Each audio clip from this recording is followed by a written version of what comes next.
Good morning students. आज BA part third year के हम लोग कार्ल मार्क्स में संघर्ष का अध्ययन करेंगे। जैसा कि मैं आपको बता चुकी हूँ कि कार्ल मार्क्स ने बताया कि हर समाज में संघर्ष होता है और हर समाज में संघर्ष का ही परिणाम एक नए समाज की उत्पत्ति है। कार्ल मार्क्स ने बताया कि समाज में जब समाज का निर्माण होता है, धीरे धीरे वहाँ पे वर्गों का निर्माण होता है और वर्गों के निर्माण से उन वर्गों में परस्पर संघर्ष होता है और एक नए समाज की स्थापना होती है। इस प्रकार उन्होंने अपना वर्ग संघर्ष का सिद्धांत दिया, जो उनकी प्रसिद्ध पुस्तक कम्युनिस्ट घोषणा पत्र में दिया गया। मैंने जैसा कि आपको बताया था कि कार्ल मार्क्स ने पूंजीवादी समाज को अपने अध्ययन की विषय वस्तु बताया था और उसमें वर्ग संघर्ष के क्या कारण थे और कौन कौन से वर्गों का निर्माण हुआ था, इन सब की उन्होंने जानकारी दी थी। तो पूंजीवादी समाज या आधुनिक समाज, जहाँ पर बहुत बड़े बड़े उद्योग धंधे खुल गए थे, बड़ी बड़ी फैक्ट्रियाँ खुल गई थी, जहाँ पूंजीपति लोग थे वो श्रमिक लोग या मजदूर वर्ग से काम करवाते थे और बदले में बहुत कम उन्हें पारिश्रमिक दिया जाता था, जो कि धीरे धीरे पूंजीपतियों के विरुद्ध संघर्ष का कारण बन गया था। कुछ व्यक्ति पूंजीवादी के कुछ विनाश के कारण यहाँ लिखित है, जिसे हम एक एक करके समझेंगे। फर्स्ट, अगर हम देखें तो पूंजीपति लोगों ने व्यक्तिगत लाभ के लिए उत्पादन शुरू कर दिया। अर्थात पहले वो लाभ था वो सभी पूरे समाज के लिए था, लेकिन धीरे धीरे उनमें लाभ का जो स्तर था वो बढ़ता गया, आशंका का स्तर बढ़ता गया और उन्होंने अपने व्यक्तिगत लाभ के लिए ही उत्पादन शुरू कर दिया।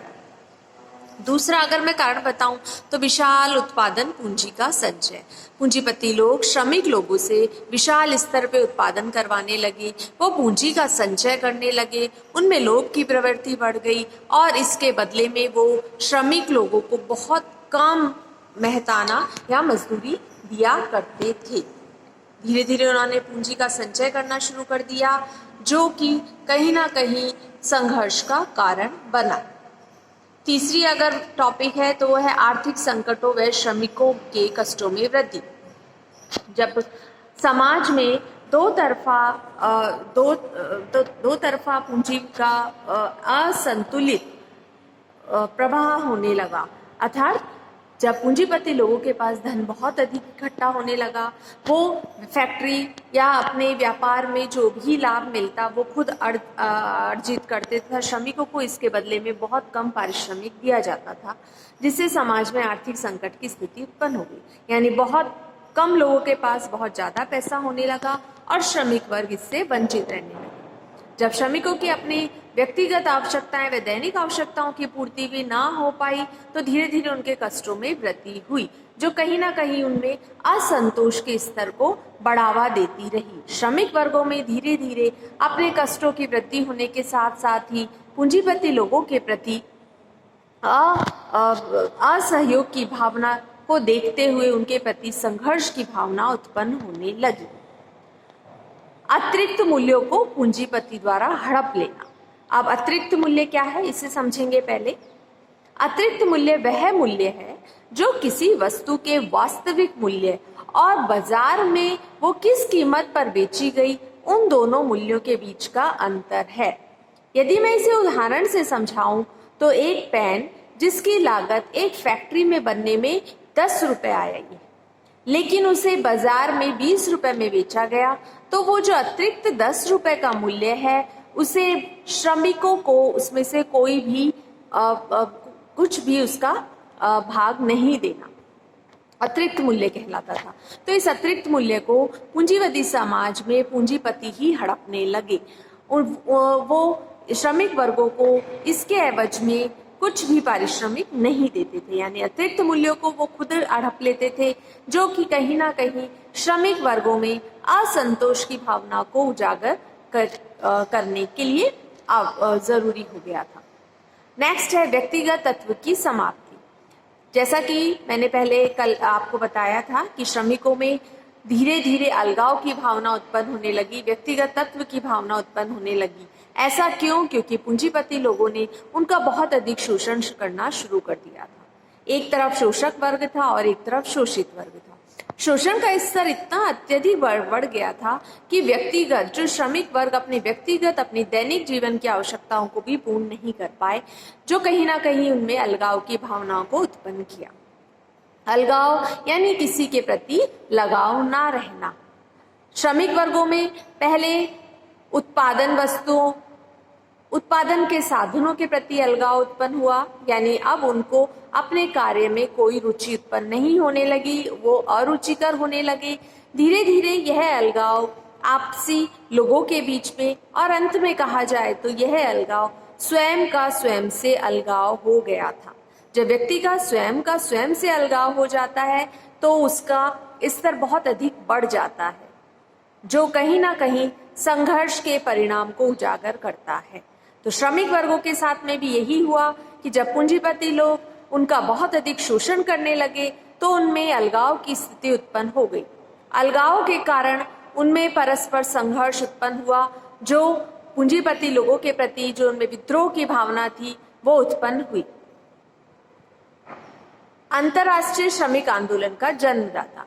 जब धीरे धीरे एक स्थान पर श्रमिकों का संघर्ष हुआ, वह संघर्ष बढ़ता बढ़ता सभी जगह फैल गया, क्योंकि हर मजदूर वर्ग, हर श्रमिक वर्ग का शोषण इसी प्रकार किया जा रहा था। इस प्रकार पूंजीपति लोगों के प्रति उनके मन में विद्रोह की भावना उत्पन्न होने लगी और यह संघर्ष एक स्थान विशेष तक सीमित न रहकर अंतर्राष्ट्रीय हो गया। धीरे धीरे अंतर्राष्ट्रीय श्रमिक आंदोलन बहुत ज्यादा बढ़ गया और इसका कारण था पूंजीपति द्वारा व उनके श्रमिक वर्गों के प्रति असमानता का व्यवहार करना। इसी प्रकार श्रमिकों में वर्ग चेतना का विकास हुआ। पहले श्रमिक अपने स्वयं के अधिकारों के प्रति जागरूक नहीं थे, लेकिन जब उन्हें लगा कि इस तरह उनका शोषण किया जा रहा है तो यह संघर्ष धीरे धीरे उनमें वर्ग चेतना का उदय लेकर आया। पहले उनमें वर्ग में चेतना थी, फिर वर्ग की चेतना हो गई।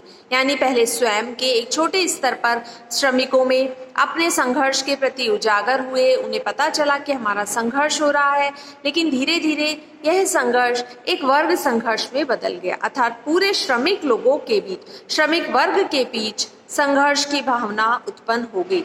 उन्हें अपने वर्ग के प्रति चेतना उत्पन्न हुई कि पूंजीपति लोग उनका कहीं ना कहीं शोषण कर रहे हैं।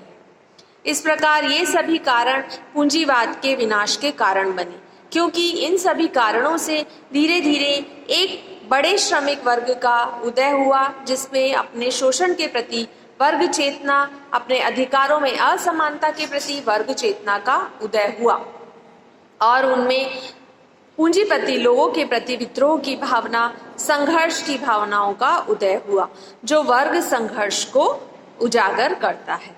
इस प्रकार मार्क्स ने कम्युनिस्ट घोषणा पत्र में वर्ग संघर्ष का पूरा वर्णन किया और पूंजीवादी के विनाश के कारणों को उजागर किया।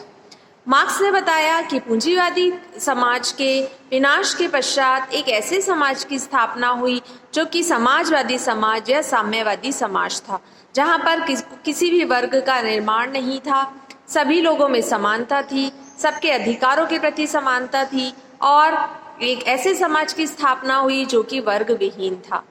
यद्यपि मार्क्स के इस बिंदु के इस कॉन्सेप्ट के प्रति आलोचना हुई, क्योंकि समाजशास्त्रियों ने बताया कि आज तक इस तरह के किसी भी समाज की स्थापना नहीं हुई है जिसमें किसी प्रकार के वर्ग का निर्माण ना हो या सभी जगह समानता हो।